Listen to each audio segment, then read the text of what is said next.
Hi guys, I'm Raj from Logitech and I just wanted to talk to you about one of the new products that we've just launched. Up here, if we look on that corner, we can see the Logitech Rally Streamline kit. The Rally camera has been around for a while, so you might be familiar with that. But what is new is the Streamline kit that allows us to extend the connection from a far end, back of room camera back to the front.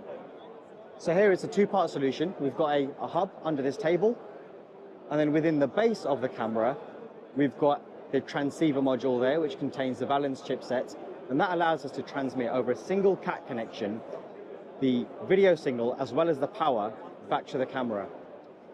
What we've also got is the ability to add up to 5 buttons, and they recall the memory presets.